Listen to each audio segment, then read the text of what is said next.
Harihi Om.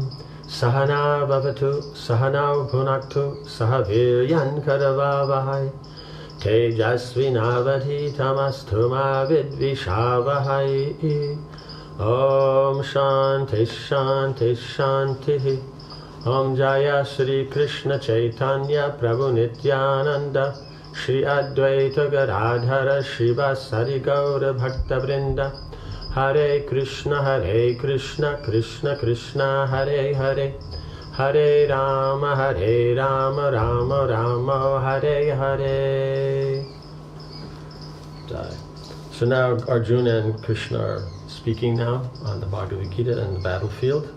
So Arjuna's made his point. Krishna he gave a point to Arjuna, and now Arjuna is returning his thoughts then on what was said. Still shaking, Arjuna asked, "My dear Krishna, although it is right to kill sinful enemies, how can I fire arrows at men who are worthy of my worship? I would rather become a beggar than win this world at the cost of their lives. Even if they are afflicted with greed, they are still my superiors. What religious principle sanctions slaying them? If we win the war, then all our ill-gotten gains will be tainted with their blood. It seems to me that winning will be no better than losing. Victory is in any event uncertain, but in this case it is not even desirable. How could I live after causing my relatives deaths? Yet they are standing before me with upraised weapons." Arjuna could see no way out of his situation. The Kauravas were clearly intent on killing him and his army. Still, he had no heart for the fight, nor did it seem religious. At the same time, his religious arguments had no effect on Krishna. We have to remember, religion comes from Krishna. There is no such thing as religion that's not coming from Krishna. So we can make up our own religions, but we'll make up our own religions according to what modes of nature we're under. So we see is that in nature, the laws that are there, those are all maybe the religion of the various items in the universe. Religion means the inherent nature of something you can't change. So a dog will act as a dog, cat is a cat, horse is a horse, bird is a bird. So in the same way is that everything has its nature. Earth works in one way, water in another, air in another. That's why there's all the sciences. They simply observe the laws of nature. So here is then he's pointing out that it didn't seem religious. They had no effect on Krishna because he's not considering where do these natures come from. They come from Krishna, his potencies, his desire. And so therefore, if someone's going against that, you can't call it religious that they're going to go on. Otherwise, like you see, is that, okay, the criminal did something wrong, but he feels bad and this and that. Okay. But then how are you going to correct the situation? How are you going to deal? How there's going to be purification? All these different aspects. So if you just let it sentimentally go, the reaction for having done wrong is still there. It has to go somewhere. You know what I'm saying? Somebody steals something and afterwards they feel bad about it. But the reaction for stealing is still there. So unless there's something appropriate, then it can't be done. And then if by saying then then you don't do it again and all that, the remorse is there. But that remorse is the purification. But it has to be sincere. Otherwise, if as soon as that incident's over and they're stealing again, then what's the point? Then something has to be done to correct the mentality. Right? So that's the consideration that Arjuna is not dealing with, is that what's going to correct the mentality of Duryodhana and his followers. Right? What will do that?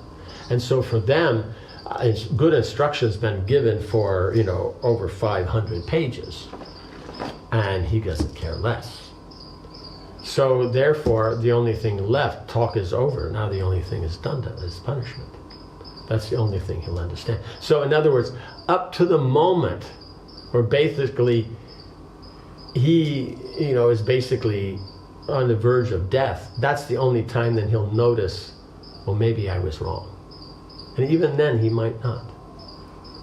Right? So that's the difficulty here, is that people have to know actually what religion is. So much of the time, due to the mode of ignorance, people think religion is irreligion, irreligion is religion. But actually, the laws of nature are there. You can go against them. You can say, no, but we're free. We're doing what we want, and freedom is good. But the point is you can't misuse your freedom, right? If you do just whatever you want that pleases you, it's just like sometimes there would be these, how do you say? I think it was in England, a club that was there of all the students that were from these very aristocratic families. And then, on, like weekends or something like that, where, when they didn't have to be in class in the school, they could go out. They would go out, they'd get drunk, they'd come back, and I think in one incident in the school they were in, because it was one of these very old style with, hundreds and hundreds of these little glass windows, and all that, all stone and, something very architecturally beautiful and very nice. And they went and threw rocks and broke over 600 windows. And for them, it was just good, clean fun.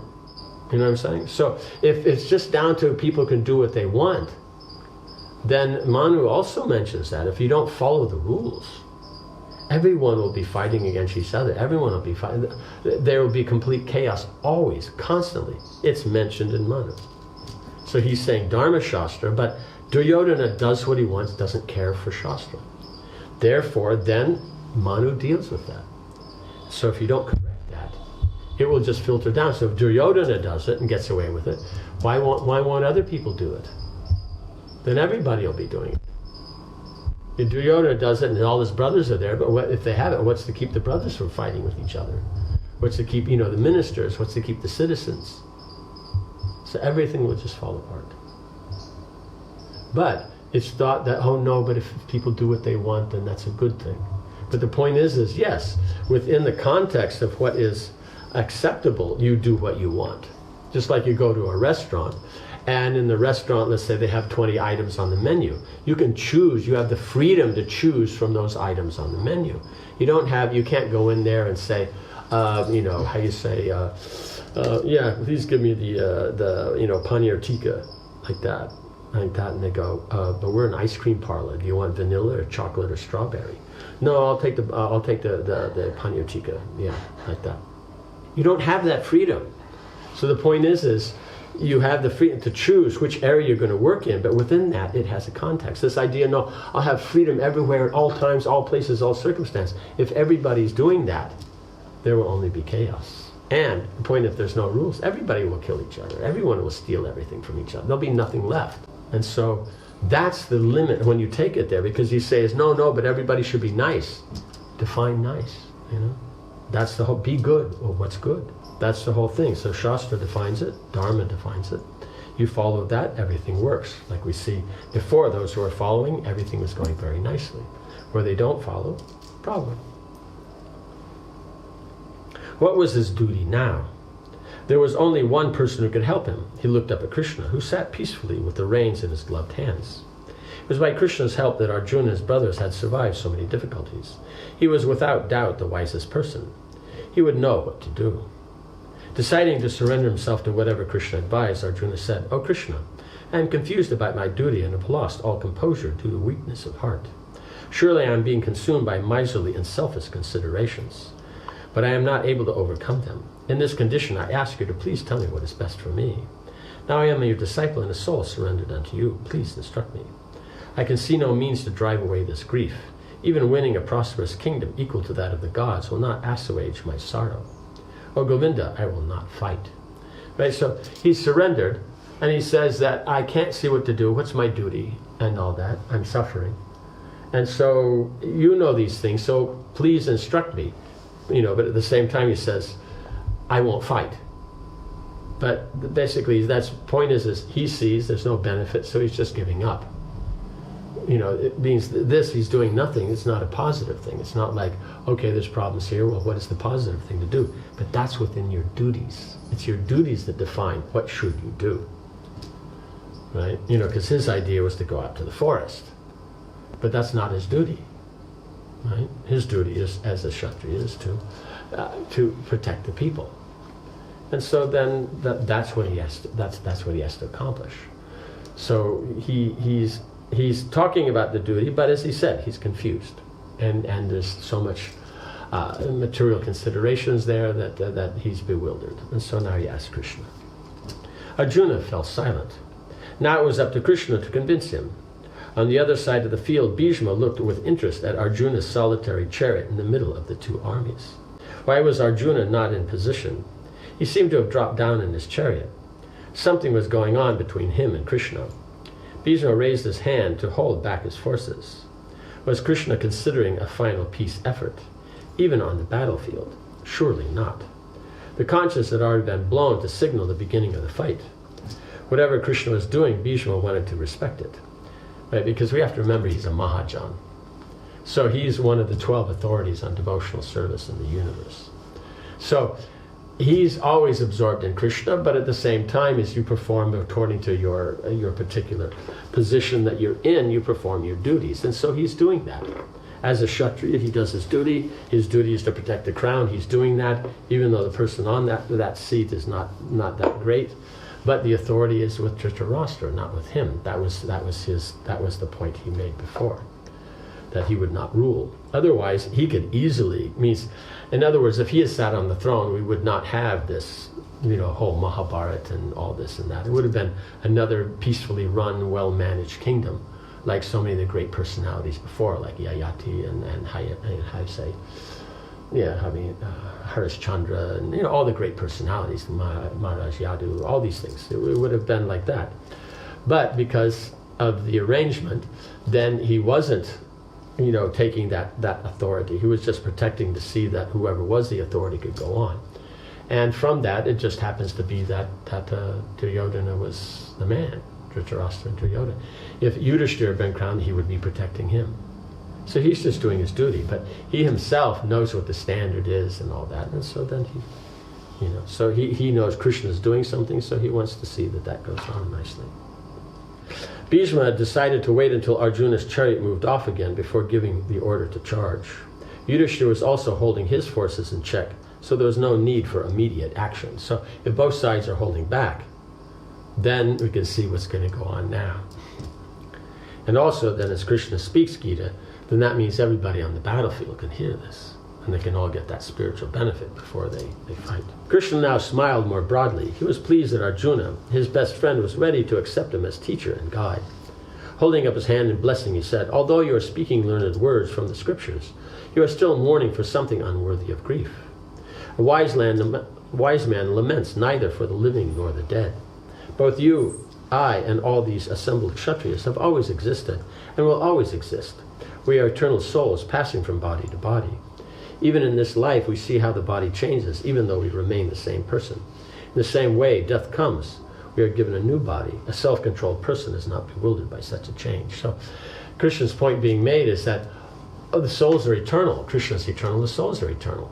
And so they may change bodies, but they're still the same soul. So he's saying, oh no, but Grandfather Bhishma, that's just the form that he's in now. The soul, he's not going to die. And so he gives the example is that you're going to, in this lifetime, you're changing from one body to the next. You can say, no, it's the same body. No, it's not. It means when you're born, you're this big. Where is that body? It's not there. Then there's a body this big, then one this big, then one this big. Like that. And so, therefore, it constantly goes. Even modern science will say every moment the body's changing. So if the soul is in the body, the soul is constant, and the body's constantly changing, when this body gets to the point where it doesn't function anymore, the natural thing is there'll be another body and the soul will continue. So that's the whole thing, is Krishna is shifting the focus from the body to the soul and its eternal relationship with Krishna. So that's the point that's being missed by Arjuna here. And that's why Bhishma doesn't have a problem, because he's eternally Krishna's servant. So whether he's carrying on in this particular pastime here, or he changed his body, he will still continue to do his service to Krishna, so there's no loss there. Kneeling at Krishna's feet, Arjuna felt immediate relief. As usual, Krishna had gone straight to the heart of the matter. Arjuna listened attentively as Krishna continued. O son of Kunti, happiness and distress come and go constantly like winter and summer seasons. They arise from sense perception alone. O Bharata, and one should tolerate them without being disturbed.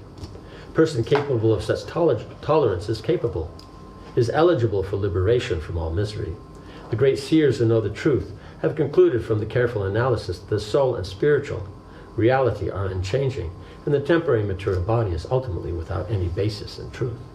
Right? Because it's always changing. So you can say, no, this is the thing, but then the next moment it's adjusted. The soul pervades the body and is indestructible. No one can destroy the immeasurable and eternal soul. But the body is sure to come to an end. Therefore, fight without any compunction for your relative's body, O Arjuna, right? Because they're going to live on, like that. It's even known as that for Kshatriyas. They win on the battle, they win their kingdom, and the wealth and everything that goes with it. And if they die on the battlefield, they go to the heavenly planets and enjoy their, much better facilities. So there's no problem for them. They don't, and it's been said many times before, for them it's this or that. It's just that it's here, so these things are considered, because the point is it's personal. We're people. God's a person, we're persons. Because he's an individual, we're individuals. Right? Because he's eternal, we're eternal. We're coming part and parcel of him. So therefore, then on the relationships, you're dealing in now as that. But then once you get beyond that, then the eternal relationships, you don't have to worry. But as long as you're here, you deal within this context. And so then you use the context, as you would in the spiritual world, to serve the Lord and deal in such a way. So Krishna is pointing this out. And so good and bad comes on its own. You don't have to, bad comes on its own. You don't have to worry about looking for it. It comes on its own. Same way good comes on its own without looking, like that. We just notice when the bad comes and not when the good comes on. The good comes on its own. Wow, see what I did? Yeah. If the bad comes, why am I getting this? What did I do to deserve? So that's the whole thing, is we're not saying that bad comes because you've done bad work in the past. Good comes because you've done good work in the past. So the results are going to be there, So it's not bewildering like that. So that's why he's saying the seers of the truth, they aren't bewildered by these things. Arjuna understood well enough what Krishna was saying. The soul was surely eternal. But was that a good argument to use when he was about to kill? Death and subsequent rebirth were painful experiences for the soul. Right, so the aspect, it means the soul is eternal, and that they're going to get a new body, but still, he's pointing out that the death itself and birth itself are a problem. Birth, death, old age, and disease, these are problems. People try to overcome these problems. But as we see when we go through the Gita, the only solution is to take up an eternal